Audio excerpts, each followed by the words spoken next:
근데 첫 해에는 1등급 그 비율이 18%가 나왔어요. 근데 이제 재수생들이 많아가지고 그 상대평가를 했었다가 재수생들이 많아가지고 그때 어렵긴 어렸었는데 애들이 잘 풀었던 거고. 아니 나도 이제 한번 이거 나도 이거 할 때 내가 마음이 답답해. 그러니까 이제 뭔가 명확하고 딱 깔끔하게 설명할 수 있으면 나도 좋지. 근데 이 문제를 옛날에 상대평가할 때는 진짜 자세히 설명했어요. 그러니까 야 이건 이렇게 풀어야 돼, 이것도 못 풀면 안 돼, 이렇게 어렵게 안 주면 나오니까 우리 해야 돼. 근데 절대평가 시대에서는 사실 과감하게 버려도 되잖아. 그치? 아니 그래, 그러니까 어떤 관점에서는. 근데 그래도 그러니까 또 역사적으로 의미가 있는 지문인데 또 이걸 안 보고 가기는 또 그렇고, 아 이렇게까지 어렵지만 여기에 이게 최대치. 이보다는 어려울 수 없겠구나. 근데 뭐 이 문제를 맞추자기보다는 그냥 이걸 풀어보고 다음 문제, 그러니까 오늘부터 바로 다음 문제부터 쉬워요 이게. 그러니까 이와 비교했을 때는 일단 해보도록 합시다. 해보도록 하는데 일단 풀이를 너무 막 자세하거나 이렇게 안 할 거야. 그러니까 나도 이제 예전 방식과는 좀 달리 가야죠. 이걸 버릴 수 있는 거기 때문에 이거 하나 해서 뭐야 다른 문제를 더 많이 풀고 우리에게 하는 것도 의미가 있으니까 보여는 드릴게요. 봐봐요. 처음부터 어렵습니다. 수학은 그것이 매혹시킬 수 있는, 유혹할 수 있는 사람들만을 유혹한대요. 혹시 돌아오고 있어요? 빨간불 들었어요? 네. 오케이. 켜놓고도 또 안 켰나? 자, 봐봐요. 수학은 그것이 매혹할 수 있는 사람만을 매혹한대요. 와닿잖아요? 수학이 매력적이지 않잖아요. 그렇죠? 수학이 매혹시킬 수 있는 사람만 매혹하는 거야. 그러나 그것은 어떤 것도 해주지 않을 거예요. 수학이겠죠? 근데 뭐 하는데 과학에 대한 저항을 극복하기 위해서는 어떤 것도 안 해주는 거예요. 결국 수학을 더 얘기 안 할게. 왜냐면 이제 더 얘기하면 너무 쉬워지니까. 원래 어려운 거예요. 과학은 이론적으로는 보편적이에요. 근데 실질적으로는 그 과학이 아주 극소수에게만 말을 한다는 거예요. 결국 과학이 말하는 사람은 거의 없다는 거죠. 그러니까 벗과 벗이 양쪽의 구조가 뭐 자세히 안 하고 싶긴 하지만 수학은 수학이 매혹시킬 수 있는 사람만을 매혹할 것이고요. 그것은 과학에 대한 저항을 극복하는 건 아무것도 안 해줘요. 그 다음에 과학은 이론적으로는 보편적이지만 in practice 실질적으로는 극소수에게만 말한다는 거죠. 그 다음 수학에 뭐라고 해주냐면 의사소통 기술이에요. 가장 최고로 높은 형태의 의사소통 기술이고요. friction이 마찰이라는 거잖아요. 마찰이 없어요. so to speak 말하자면 최고의 의사소통 기술이기 때문에 말하자면 so to speak이 소위 말하자면 딴 것보다 오히려 이런 걸 우리가 챙기는 게 더 실전적이니까 말하자면은 마찰이 없다는 거예요. 그리고 그 수학으로부터의 가장 반대편 끝부분 폴이 극이잖아요. 북극, 남극. 그러니까 수학으로부터의 반대편 극에는 뭐가 있냐? 과학의 열매는 뭘 보여준다? 그 과학의 실용적이고 실질적인 이익을 보여주는 거예요. 근데 뭐 없이 말의 사용 없이 그냥 가는 거야. 그냥 가는 거야. 뭔 소리야? 그냥 가는 거야. 자, 그러나 그러한 열매는 방금 나왔던 그 과학으로부터의 과학의 열매는 ambivalent 이런 거 알아야 돼요. ambivalent 양면적인 이거 알아야 되는 거죠. 양면성이 있다는 거야. 양면적인 좋은 면도 있고 나쁜 면도 있고. 그래서 과학으로서의 과학은 말을 하지 않는데요. 그리고 이상적으로 모든 과학적 개념은 mathematized 수학화되어져요. 근데 언제 과학자들이 서로서로와 소통을 할 때는 수학화되어져요. mathematized. 그리고 과학이 그 결과물을 비과학자에게 보여줄 때는 디스플레이 할 때는 컴마도 있어야 되는데 막 없죠. it need나 그 과학은 뭐 할 필요가 없다. 이러한 salesman이라는 건 영업사원이잖아요. 그래서 영업사원의 어떤 자격 또는 생각, 정신, 상술 그거죠. 상술의 result 이런 건 챙겨야 돼. 의지하다. 비과학자에게 자신의 결과물을 보여줄 땐 과학은 need나 그리고 and is not able to 이런 상술에 의지할 필요도 없고 상술에 의지할 수도 없다는 거죠. need not과 is not able to의 병렬. 이럴 필요도 없고 이럴 수도 없다는 거야. 그 다음에 과학이 남들에게 다른 사람에게 말할 때는 더 이상 과학이 아니에요. 그러면 과학자는 뭐가 되어야 돼요? 또는 고용해야 돼요. 쥐가 되거나 아니면 고용해야 돼요. 근데 누구를 publicist, public 공공의 대중이죠. publicist 하면 공공의 선전자, 광고자 이런 거예요. 다른 사람에게 선전하고 광고하는. 과학자가 뭐가 되어야 돼요? 이런 선전자라든가 광고자가 되어야 돼요. 또는 그 사람을 고용해야 돼요. 근데 그 사람이 뭐 해준다? dilute, 희석시켜. 희석이라는 말 물에다 타는 거지. 이런 수학의 정확성, exactness를 희석시키는 그러한 광고자, 선전자가 되거나 고용을 해야 되는 거예요. 자, 그래서 그렇게 하면서 in doing so 과학자는 reverse, 뒤집고 역전시키고 되바꾸는 거죠. 역전시키다 또는 뒤집다, 뒤바꾸다. reverse. 뭘 역전시키고 뒤바꾸냐면 그의 동력, 뭐에 대한 수학적 정확성을 향한 그의 원동력을 뒤바꾸는 거예요. 근데 뭘 위해서? 야, 저번에 또 했던 건데 rhetorical. 기억하셔야죠. rhetorical 뭔데? 그래요, 수사학적인. 그래요. 근데 또 수사학적 이게 뭔 말인지가 중요한 거죠. 수사학이 뭐예요? 말을 번들어지게 이쁘게 꾸며내는 미사여구라든가 이런 것들이 수사학이었죠. 그러니까 솔직히 알고 보면 알맹이는 없어. 근데 겉으로 보기에는 뭔가 말이 되는 것 같아. 그게 바로 수사학이었죠. rhetoric. 그래서 뭘 위해서 in favor가 무엇을 위하여야 수사학적 모호함과 비유, 은유를 위하여 수학적인 정확성에 대한 그의 원동력을 뒤집어 버리는 거예요. 그리하여 빈칸이 되는 거죠. 여기까지죠. 뒤집어고요. 여기까지 해석을 했어요. 여러분들이 시험 봤을 때 갔다면 이보다도 못했겠죠. 그렇죠? 근데 이 상태에서 이렇게 해석을 해도 뭔 말인지 몰라요. 근데 그래도 우리가 여기서 힌트를 잡을 수 있는 그나마 쉬웠던 부분들을 가지고 힌트를 한번 잡아볼게. 한 번 더 읽을 정도의 가치는 있는 것 같아요. 수학은, 그러니까 여기 두 문장이 있었잖아요. 수학은 특수한 거야, 보편적인 거야. 그 정도만 여러분들이 판단해보세요. 그렇지 않아요? 그렇죠? 수학은 지가 매혹하는 사람만 매혹하고요. 그리고 이 과학에 대한 정을 극복하는 건 아무것도 못해요. 그러니까 수학은 원칙적으로는 보편적이죠. 아니, 과학이죠. 과학이나 수학이라지만 과학은 원칙적으로 보편적이에요. 그러니까 과학의 원리, 뭐 만유인력의 법칙이라든가 뭐 질량 보존의 법칙, 에너지 보존의 법칙은 모든 곳에 다 적용되는 거지만 실제로는 그 과학을 알아듣는 사람은 거의 없다는 거예요. 그렇죠? 과학은 특수한 것이고 일반적인 게 아니라는 거예요. 그래서 수학은 의사소통 기술인데요. 가장 높은 형태. 그러니까 수학으로 대화를 하면 그 사이에는 마찰이 없어요. 예를 들어서 인도의 수학자와 미국의 수학자가 영어로 인도어로 얘기하는 게 아니라 수학의 기호로 얘기를 하지. 그러면 걸림돌이 없다는 거예요. 수학이 그 정도로 아주 뛰어난 의사소통 기술이거든요. 근데 그 수학의 완전 정반대편에 뭐가 있냐면 과학의 열매가 있어요. 그 열매는 과학의 실용적인 그러한 이익을 보여주고 근데 몹시 단어를 사용하지 않는지 근데 이 열매가 양면성이 있다는 거예요. 과학으로서의 과학은 말을 하지 않는다는 거죠. 그리고 이상적으로 과학적 개념은 수학화되어지는데 과학이 서로서로와 의사소통할 때 그리고 과학이 비과학자에게 그 결과물을 보여줄 때는 그것이 상술에 의지할 필요도 없고요. 상술에 의지할 수도 없다는 거죠. 그러면 여기에 얘네들이 수학화되어진 건 언제? 서로서로와 의사소통할 때. 이때 서로서로는 누구끼리 하는 거예요? 과학자들끼리는 수학을 통해서 의사소통하는 거예요. 그게 가장 높은 형태의 의사소통 기술이니까. 근데 과학이 비과학자에게 결과물을 보여줄 때에는 상술에 의존할 수도 없고 의지할 필요도 없다는 거죠. 그러면 과학이 남들에게 비과학자겠죠. 비과학자에게 말을 할 때 더 이상 과학이 아닌 거예요.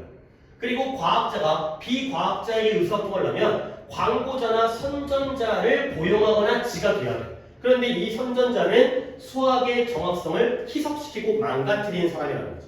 결국 이렇게 하다 보면 과학자는 수학의 정확성에 대한 자신의 원동력을 뒤집어 엎게 되고요. 뭘 원해서 수사학적인 그런 모험과 은유를 위해서 이러한 정확성을 포기하게 되고요.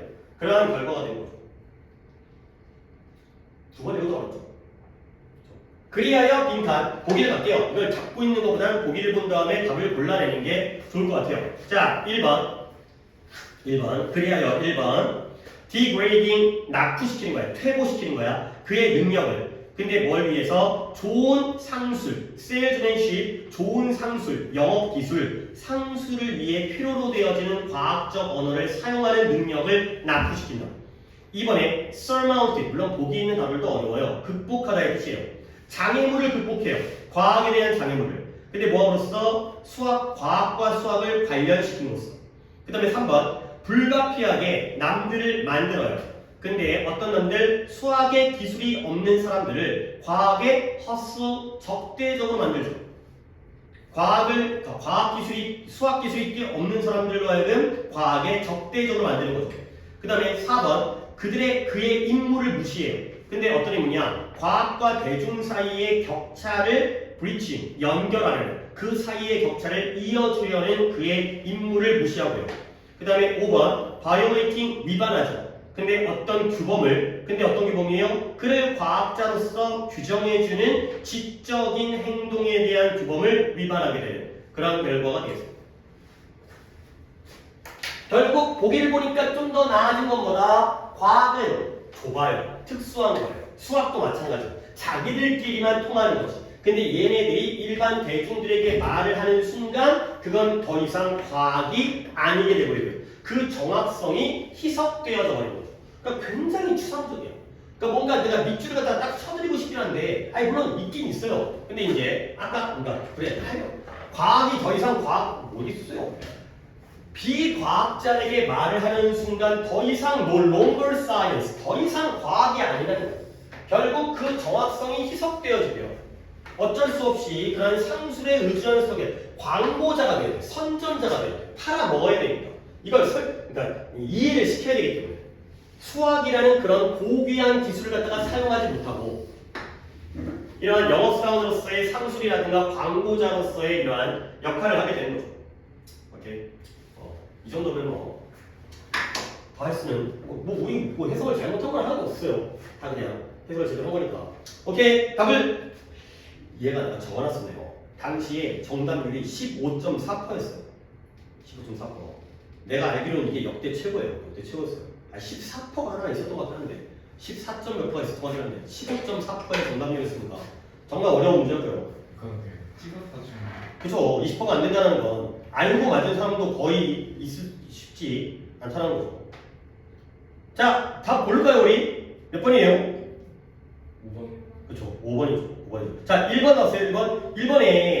1번은 그의 능력을 갖다가 낙후시키죠. 근데 뭐하기 위해서 좋은 영업사원을 위해 필요로 되어진 과학적 언어. 여기가 안 맞아요. 그러니까 좋은 영업사원, 그러니까 이 셀즈먼십 상술이라든가 이런 영업기술이라든가 여기와 과학적 언어가 안 맞아요. 여기에 의존하기 위해서는 수사학적 모호함과 은유를 사용해야 돼요. 얘는 수학적 정확성과 과학적 언어와는 반대되는 게 있네요. 셀즈먼십이 rhetorical vagueness 쪽이 되는 거죠. 그러니까 애매하게 이쁘게 말을 해가지고 설득을 하는 거야, 영업사원에. 근데 과학자들끼리는 정확한 수학적인 개념을 가지고 대화를 한다는 거죠. 근데 그게 일반인에게는 안 통해. 수학에서 매력을 느끼지 않기 때문에. 뭔가 조금씩 더 알아가는 느낌이긴 하지. 근데 이걸 불가능이죠, 시험 때. 그러니까 이거 인정하고 인정해야 되는 거예요. 답이 5번입니다. 5번에 다시 한번 이러한 그를 과학자로서 규정해준 지적 행동 규범을 어기게 되는 거죠. 지적 행동 규범이 바로 수학의 정확성입니다. 이러한 비전문가들과 얘기하다 보면은 모호해지면서 정확성이 깨지게 되는 그런 상황이 되겠어요. 납득은 하겠죠. 이 정도면 납득은 하는데 문제를 푼다는 건 좀 다른 문제이기 때문에. 오케이, 넘어가겠어요. 이제 그 다음부터는 또 하나가 더 있긴 한데 265번도 역시 이때 쓰는 문제고요. 얘도 어려웠어요. 얘도 어려웠는데 다음 페이지 5, 6, 7 오답은 5번. 오케이. 7번 5번 한 명, 7번 한 명. 자, 5번 역시 그 당시 오답이니까. 근데 얘들아 이거 빈칸 2개짜리잖아. 근데 그때 당시 몇 년도 더 나올 거야. 근데 지금은 이제 안 나오잖아요. 하지만 각각을 빈칸 2문제를 푼다고 생각을 하세요. 그러니까 그러니까 이제 이 한 문제로 빈칸 두 문제를 연습할 수 있다라고 생각하시면 되겠어요. 자, 봐봐요. 이제는 우리의 기존의 방식으로 문제를 풀 수 있는 문제들이 나오니까 스캇 피츠라는 사람이 유명한 사람인데 나 누군지 잘 모르겠어요. 자주 나오는데 얘가 생각했어요. 뭐냐면 1등급의 지성에 대한 테스트는 능력은 능력인데 어떤 능력이냐? 두 가지에 반대되는 생각을 마음속에 지니고 있는 능력이 바로 1등급의 지성의 테스트가 되는 거죠. 결국 두 가지, 그것도 동시에. 그리고 나서 기능하는 거죠. 아, 내 머릿속에다가 동시에 두 가지에 반대되는 생각을 보유하면서 그리고도 기능할 수 있는 능력이 바로 1등급의 지성에 대한 테스트가 된다는 거예요. 자, 근데 이연이라는 단어, 역거, 영거 정말 긴 시간이거든요. 일단 정리할까? 이 영겁이 우리의 뇌를 갖다가 이러한 방향으로 형성했어요. 오랜 세월이에요. 이 이연이라는 단어는 오랜 세월을 나타냅니다. 엄청나게 긴 세월. 오랜 세월이 우리 뇌를 갖다가 빈칸 방향으로 형성했어요. 자, 어떤 방향인지 볼게요. confirmation bias라는 건 예전부터 많이 강조했던 겁니다. 어떤 뜻이죠? 확증 편향. 중요한 단어예요. 너무 많이 나와서 요즘에 잘 안 나올 뿐이에요. 정말 지겨워서 안 나오는 것 뿐이에요. 언제든 나올 수 있어요. 확증 편향이 뭔지 아셔야 됩니다. 믿고 싶은 것만 믿고 보고 싶은 것만 보는 거예요. 그러니까 우리 그때 인지 부조화 있었죠. Cognitive dissonance. 인지 부조가 뭐예요? 인지 부조화 자체가 중요한 게 아니라 우리 마음속에서 갈등하는 생각이 나오면 우리는 두 개를 다 받아들여 안 받아들여. 하나를 버리죠. 그게 바로 confirmation bias예요. 확증 편향과 인지 부조화 이론이 똑같은 거죠. 확증 편향이 용어는 용어인데 어떤 용어냐면 방식이에요. 우리의 마음이 서로 부딪히는 대적하는 그러한 대조를 체계적으로 피하는 방식이 바로 확증 편향인 거예요. 두 가지가 부딪히면 confront하는 contradiction 모순이죠. 서로 대적하는 모순을 피하는 게 바로 확증 편향. 뭔가 내가 이상하다고 생각한 건 버린다는 거야. 그래서 it does this. 이 뇌가 이걸 하는데 어떻게 함으로써 이제 이런 걸 잘 들어야 돼. 그러니까 잘 들으라는 게 이런 걸 잘 봐봐야 되는데 뭐 함으로써 이런 일을 하냐면 증거는 증거인데 우리가 이미 생각하고 믿고 있는 것을 확인해주는 증거를 과대평가하고요. 반대로 undervaluing 과소평가하고요. 또는 단지 무시해요. 뭘 과소평가하고 뭘 무시하냐면 증거는 증거인데 그것을 반박하는 증거는 무시하죠. 이게 바로 확증 편향이에요. 그러면 A에 대한 답이 나왔어요. 원래 피츠제럴드라는 사람 뭐였다? 그러니까 동시에 두 가지의 반대 생각을 유지하면서 제대로 기능하는 능력이 1등급의 지적인 능력이잖아. 근데 오랜 세월이 우리 인간의 뇌를 어떤 방향으로 형성했냐면 확증 편향은 동시에 두 가지 생각을 가지고 있는 거예요? 아닌 거예요? 아닌 거예요. 오케이? 이쪽 방향이 아니라 다른 방향으로 했죠. 뭐 이런 자리에 그러니까 이게 이제 그러니까 이거 다른 방향, 이와 다른 방향으로 만들었죠. 그게 바로 확증 편향이에요. 내가 이미 믿고 있고 생각하는 걸 확인해 주는 건 과대평가하고요. 그것을 반박하는 증거는 무시해버리는 게 바로 인지부조화이면서 확증 편향이 되는 거죠. 성인도 혹시 그 확증 편향이라든가 인지부조화라는 용어는 들어본 적이 있죠? 이거 중요합니다. 알아두시면 진짜 도움이 돼요.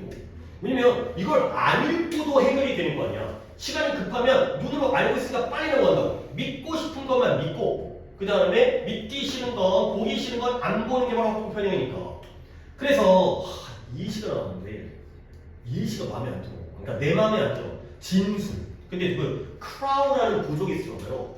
이제 이제 까마귀 부족인가. 얘네가 뭐에 대한 그들의 문화의 타도에 대해서 이 크라우라는 부족의 멤버로부터의 진술. 얘네가 뭔가 진술을 했나봐. 진술하지 진술.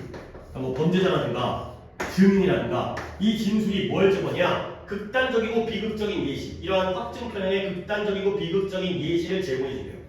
뭐냐? 한 남자인데요. 플랜티 쿱이라는 사람의 이름의 남자인데요. 얘가 보고 있어요. 뭐냐면 버팔로가 들소. 버팔로가 떠났을 때 우리 부족 사람들의 마음이 땅바닥으로 떨어졌어요. 땅바닥으로 떨어진 거야. 그리고 그들은 그 마음을 다시는 들어 올릴 수가 없었다는 거죠. 그리고 이 다음엔 어떤 일도 발생하지 않았다라는 게 바로 플랜티쿠의 진술이에요. 그러면 그는 나도 혼자가 아니었어요. 뭐 하는데 이 절망, despair, 절망의 깊이를 묘사하는 데 있어서 혼자가 아닌 거예요. 근데 절망의 깊이를 뭐라고요? 역사의 종말이라고 묘사했던 혼자가 아니었다는 거죠. 그래서 나스웨프는 그 이후에는 어떤 일도 발생하지 않았다라고 크로우 부족의 전사가 말했죠. 우리는 단지 살아있었을 뿐이에요 라고 얘기했다는 거죠. 자, 마지막 문장. 결국 감정이 그 버팔로가 떠나니까 이 사람들의 마음이 땅바닥에 떨어져서 그 이후부터는 아무 일도 없었어요 했던 그 감정이 너무 강력해서 뇌가 뭐했다? 확증 편향의 거야. 증거는 증거인데 어떤 증거야? 지속적인 존재. 무엇에? 정상적이고 일상적인 생활의 지속적인 존재의 증거를 빈칸했다는 거죠. 근데 그 존재가 정상적인 생활이 might be used, 그것을 완화시킬 수 있었던 그 감정을 완화시킬 수 있었던 결국 크로우 부족이 지금 좋은 일을 겪은 거예요? 나쁜 일을 겪은 거예요? 버팔로가 떠났대요.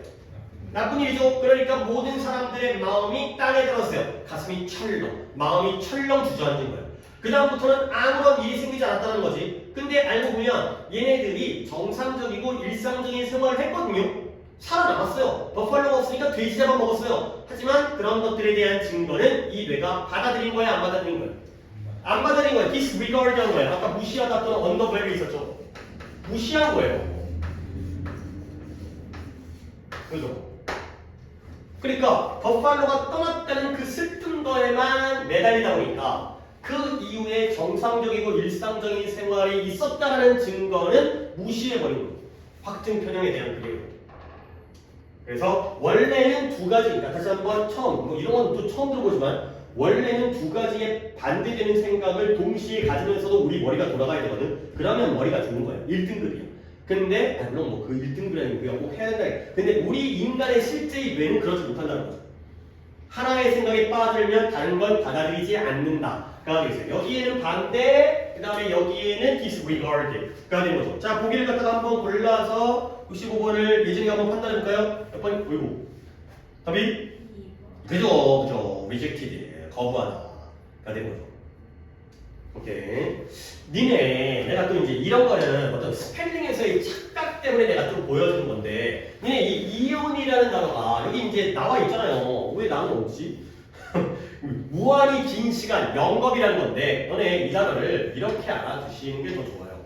그러니까, 이렇게 A2가 있을 때 A를 생략한 다음에 쓰는 스펠링이 또 인정되어지는 스펠링이에요. 얘네 내가 이것만 좀 알려줄게요. 왜냐면 너네 가끔 이것 때문에 이럴 것 같지는 않은데 archaeology 또는 archaeologist가 이게 무슨 학문이죠? archaeology anthropology가 인류학이고요. archaeology는 고고학이죠.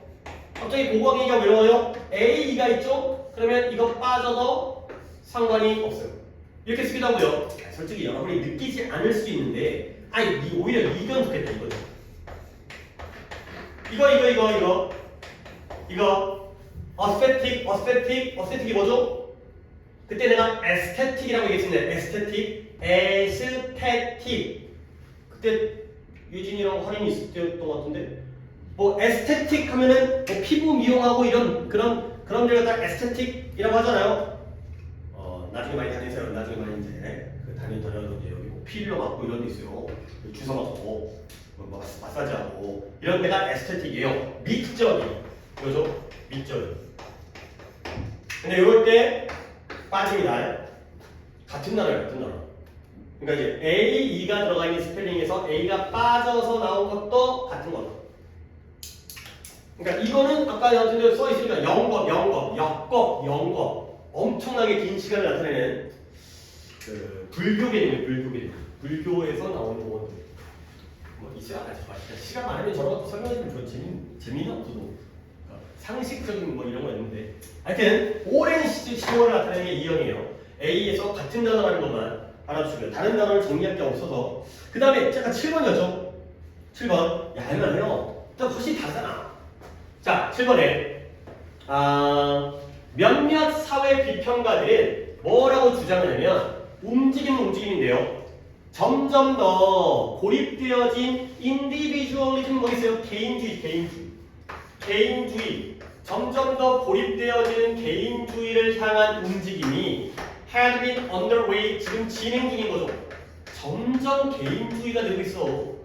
고립되어 있는. 그렇잖아요. 지금 뭐 약간 이게 10년 전부터 하더라도 요즘 현실과 비슷하잖아요. 자, 근데 한동안 그래서 그다음에 적어도 언제 이후로 그런 20세기 중반 이후로인데요. 그때가 뭐예요? 사이코 어널리시스 심리 분석학이 융합했어요. 그러니까 인퓨즈 융합 또는 주입 안에다 집어넣는 거예요. 주입하다. 개인적인 스스로 만드는 이상을 어디에다가 주입시켰냐면 infuse A with B 새로운 심리학적인 요소에다가 주입했던 때가 바로 20세기 중반이거든. 근데 그때 이후로 이런 것들이 진행되었다는 거야. 그러니까 뭔가 갑자기 이제 사이코 어널리시스 나오고 그다음에 사이콜로지컬 컴포넌트 나오긴 하지만 이제 점점 더 개인주의화 되어지는 거야. 자, 그러다 보니까 아이고 다음 문장, 그러니까 이런 문장이 딱 이제 뭐 좋은 문장인데 이 문장이 중요한 문장인 이유는 뭐냐면 여기에 내가 rather를 봤다는 거지. 이런 걸 잡아야 되는 거야. 그러면 나는 해석을 할 테니 여러분들은 B와 A를 찾으십니다. B rather than A. 이 중요한 문장인 거지. rather than이 들어가면 중요한 문장이잖아. 자, 내가 해석할 테니 여러분들은 B랑 A를 찾는 거야. 감정적 행복, 주관적 행복에 대한 경험, 그리고 즐거움에 대한 추구. 근데 뭐라기보다는 말하자면 부의 축적, 공동체의 참여, 도덕적 미덕이라기보다는 이것이 뭐가 됐다? 성공과 이퀄리티에 동일시 되어지기 시작했거든요. 자, 나는 그냥 병렬식으로 해석했는데 여러분들이 B와 A를 찾으시면 물론 A, B도 어디다가 하느냐에 문제가 있긴 한데 어디다가 B, 어디다가 A, B rather than A니까 앞에서 B, 뒤에서 A를 찾는 거죠. B를 어디다 체크할까요? 그렇죠? and. A도 어디다 체크할까요? and가 되는 거죠. 결국 이제 이렇게 묶어줬으면 되는 거예요. 어디가 있냐? 그 다음에 say 뭐 예를 들어니까 이렇게가 되는 거죠. 그러니까 이제 이런 문장이 좋은 게 뭐냐면 원래는 성공과 뭐가 동일시되어진 거예요. 돈이 많아야 돼. 공동체에 참여를 해야 돼. 그리고 도덕적으로 훌륭해야 돼. 이게 성공이었거든. 근데 이제는 이거라기보다는 A라기보다는 뭐예요? 내가 감정적으로 행복해야 돼. 기분이 좋아야죠. 그 다음에 내가 주관적으로 행복을 경험해야죠. 그 다음에 내가 즐거움을 추구하는 거죠. 이게 바로 성공과 동일시되어진 거야. 옛날에 비해서 지금의 성공과의 동일시되어진 게 달라졌다는 거야.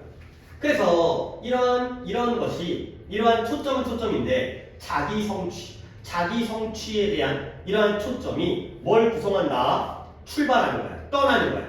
뭐로부터? 전통적인 기준, 성공을 평가하는 전통적인 기준으로부터의 출발을 구성하게 되는 거죠. 그러니까 지금 A, B를 잡는 순간 A, B가 계속 나오는 거지.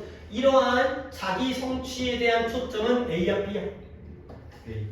B죠. 자기 성취. 나만 좋으면 돼. 그러면 결국 성공을 평가하는 전통적 기준이 뭐죠? A가 된다는 거죠. 이거예요. 이제는 성공을 옛날에는 돈 많이 벌고 뭐 의사, 뭐 지금도 의사 좋지만 그 다음에 뭐 어디 아파트 살아, 뭐 지금도 그렇지만 근데 지금은 그게 아니라 나만 행복하면 되는 거야. 편의점 알바하고도 한 달에 200만 원 벌잖아. 그러면 이제 결혼 안 하고 그냥 고시원에 살면서 얼마나 행복해. 진짜 혼자 산다는 게 얼마나 행복한 일인지. 어쨌든 간에 그래서 비록 그러니까 아까 셀프 메이킹 나왔잖아요. 그러니까 이런 느낌은 이제 단어를 내가 알려드린 이게 이런 뜻이에요. 이게 자수성가란 말 들어봤죠? 이제 부모님한테 물려받은 게 아니라 내가 내 힘으로 큰 사람을 자수성가했다고 하잖아요. 그래서 자수성가한 사람인데요. 누구 19세기라든가 20세기 초반에 얘네들은 뭘 목표로 했다? 성공을 달성하는 거지. 어떤 관점에서 일반적으로 외적이거나 측정 가능한 관점에서의 성공을 달성하려고 했어요. 옛날에는 19세기랑 20세기 초반까지.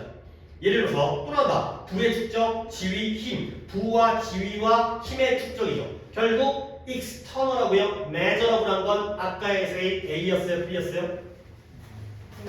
A죠. 옛날에는 이랬다는 거야. 근데 20세기 후반, 1900년대 후반부터 이 자수성가는 뭘 форм한다? 오히려 좀 더 아이코 일루시브 또 나왔네. 규명하기 어려운, 밝히기 어려운. 이걸 정리하라 그러죠.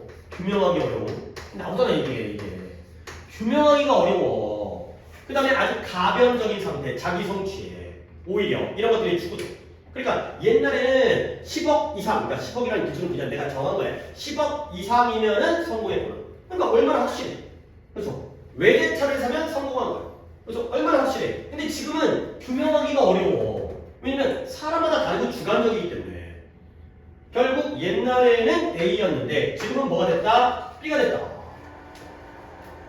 할만하죠. 그래서 이제 끝났어. 이제 A 했으니까 여기 자리에는 A 아니면 B가 나올 거야. 아닌가? 자, 그래서 강조는 강조인데 자기 성취 B죠. B에 대한 강조의 출현과 함께 이제 우리는 알게 돼요. 뭐라게 돼요? 자수성가에는 끝점이 없다는 거. 끝점이라는 건 종결, 결론 이거죠.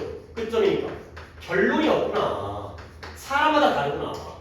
결국 개인들은 A다 B다 B다. 그러면 선생님 B가 뭐였죠? B는 뭐예요? 자기 행복. 주관적이다. 그렇죠? 자기만의 즐거움의 추구. 아까 나왔던 B 요소들. 즐거움의 추구, 행복에 대한 주관. 그래 주관적인. 감정적인. 기분이 좋아야지 돈이 뭐가 중요해. 이게 B였잖아요. 이거 같다라는 거야.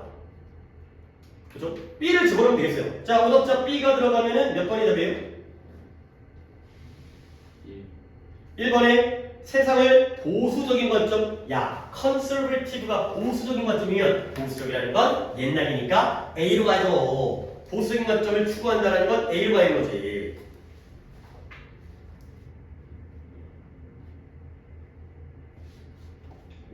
그쵸? 5번에 온다로 시프팅도 좋아. 변화하는, 바뀌고 있잖아. 근데 서브젝티브가 더 좋죠. 다 변화하면서 고정적인 게 아니야. 기준이 없어. 전통적인 게 아니야.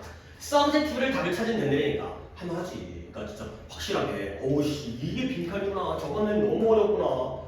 이런 거야. 난 뭐 하려고 했었는데 아까 그래요. infuse. 아니 우리가 지금 refuse랑 confuse를 할 필요 없고 refuse 거부하다, confuse 혼란스럽게 하다, infuse가 아까 주입하다 했죠. 근데 이 diffuse라는 단어도 알아보세요. diffuse. 얘는 확산 또는 분산시키. 퍼뜨리는. diffuse. diffuser 이거 저 돌아가지 않는 데가 효과가 없는 그 냄새를 확산시키는 거죠. 이게 다 이제 그 달아서 다 날라가고 이제 안 나요. diffuser가 이제 확산시키는 거죠. 그 다음에 근데 profuse 이런 게 오히려 더 좋아. 얘가 풍부한 이게 쉽게 형용사예요. 다른 것들은 다 fuse 가면 동사거든요. 하지만 우리가 알고 있는 refuse라든가 confuse라든가 거부하다라든가 혼란스럽게 하다라든가 얘는 다 동사인데 얘만 형용사예요. profuse 풍부한 수많은 풍족한 이걸 좀 챙겨주시고 괜히 또 이상하게 생각하면 안 돼. 이런 단어들은 좀 알아주시고요. 그 다음에 몇 개 더 하자. 몇 개를 더 해. 그래서 2시간 내로 끊고 뒤에 거를 1시간에 2시간 내로 끊고 다른 시간 보고 뒤에 걸 갖다가 1시간에 깔끔하게 좀 더 많이 할 수 있으면 좋으니까. 아까 그랬지만 이거 별로 안 틀렸을 거예요. 이거 아마 내가 보니까 틀릴 게 없더라고요. 그래서 요거를 좀 많이 해줄게요. 그래서 7, 8, 90 딱 요 페이지만 딱 끝내면 좋겠는데요. 지금 우리 앞에서 내가 오답 안 하고 없죠? 다 해드리고 있어요. 지금 일부러 7, 8, 6, 아니 8, 90, 11의 오답은 8번. 다른 거 없고요. 그쵸? 확 줄었죠? 그치. 확실히 여러분들이 정말 개판으로 풀고 있진 않아. 그러니까 어려운 건 진짜 어려워.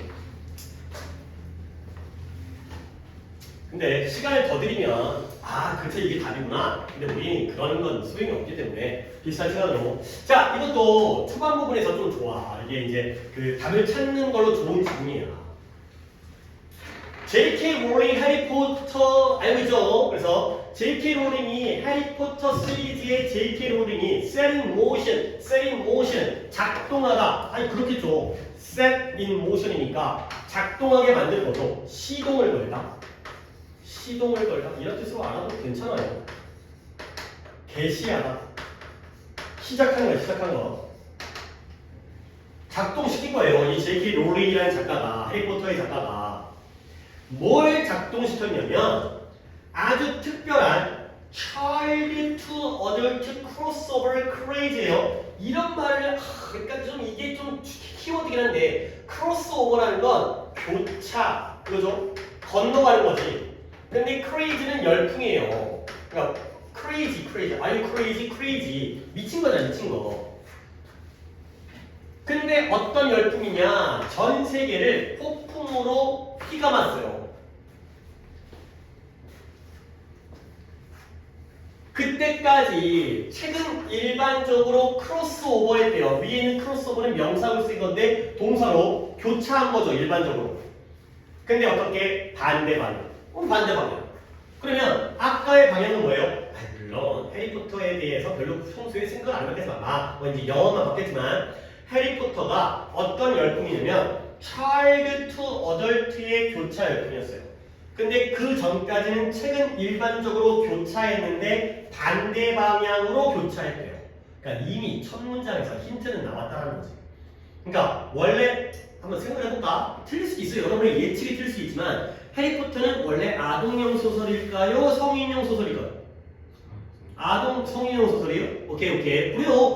그럴 수 있죠. 근데 어쨌든 간에 child to adult의 crossover craze가 있었거든. 근데 그거의 반대 방향으로의 그러한 크로스오버가 발생을 했다는 거지.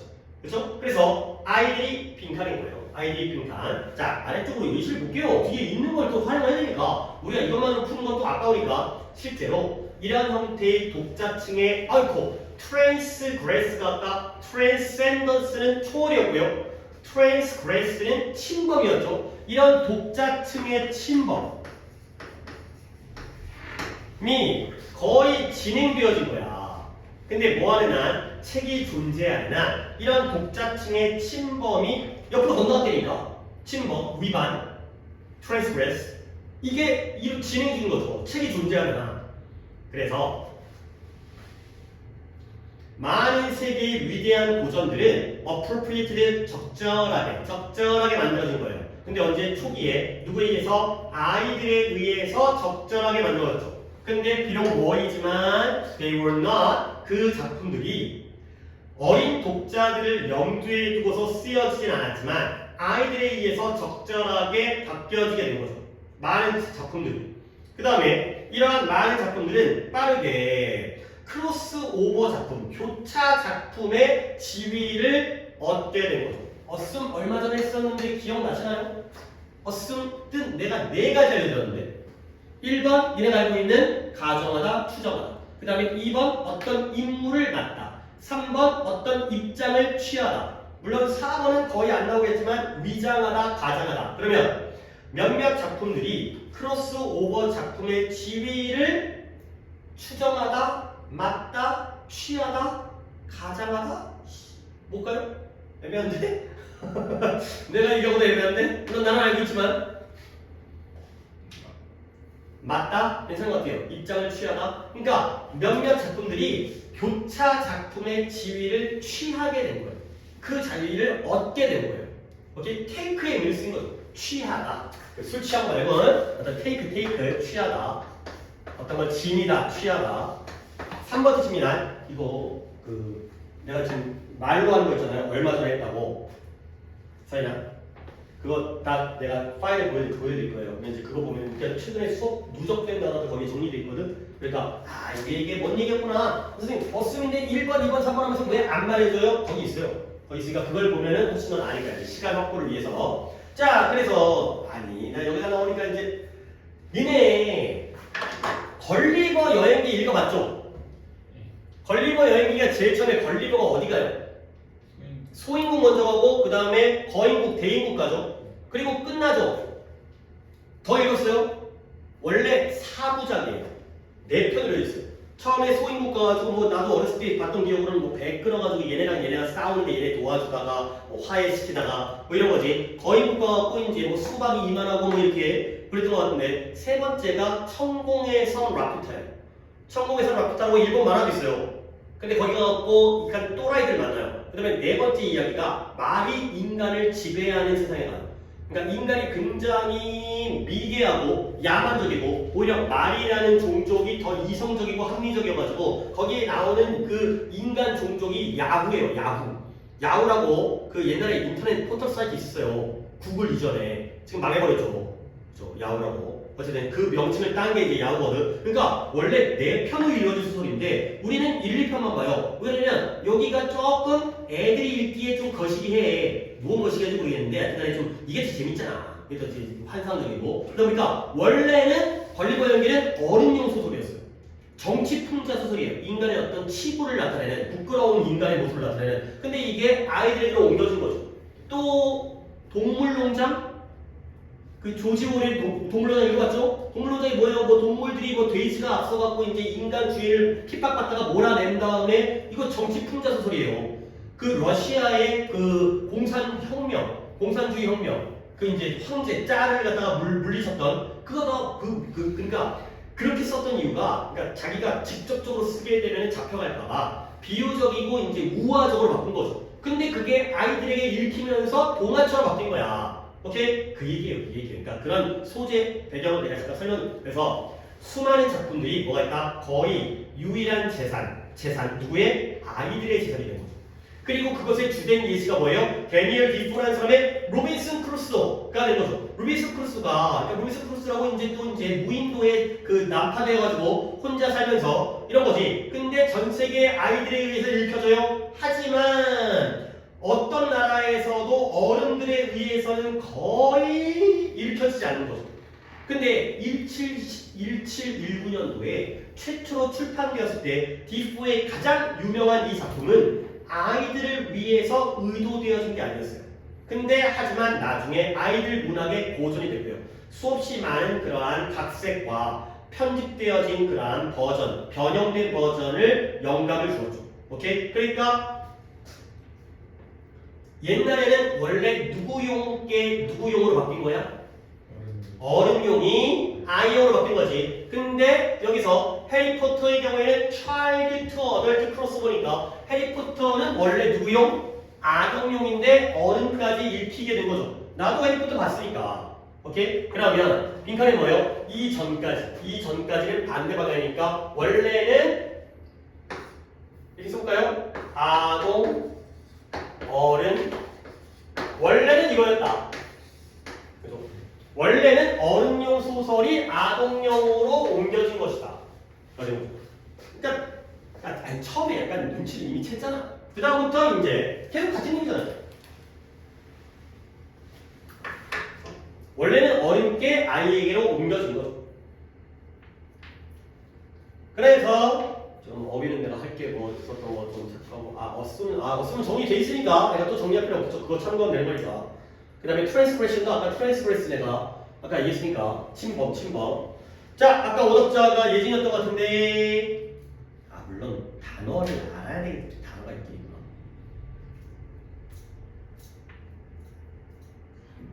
3번에 클레임이 권리를 주장하다. 그래서 아이들이 어른들 소설에 대해서 권리를 주장한 게 뭐예요? 원래 어른 거였는데 이건 내 거야 내가 읽을래 라고 한 게 바로 아동용이 되어지. 어른용 소설에 대해서 권리를 주장해왔다 가 되는 거죠. 오케이 됐죠? 그러면 여기까지 오늘 271번까지로 끊겠어요. 끊고 뭐 아직 10개 가까이가 남아있긴 하지만 그래도 뒤는 아직 오답이 있어. 지금 오답이 있는데 뒤는 확실히 내가 풀이하는 시간도 얼마 안 걸릴 거예요. 지금 앞에 거에서 너무 많은 시간을 그 정도 쓰는 것도 의미가 있긴 했지만 그 다음에 이제 다음을 잠깐 쉬었다가 다른 시험 보고 그 다음에 나머지 거를 진행을 하도록 하겠습니다. 오늘 271번까지만 한 걸로 오답 맞고 선지 거기까지는 오답 있어요? 아니 218번을 했는데 그 다음에 오답 없잖아요. 그러니까 71번까지 한 걸로 쳐야지. 맞지? 그렇게 하면 되는 거지. 오답만 풀어놓으니까 71번까지 진도를 나간 걸로 98번까지 해설을 했지만 오케이.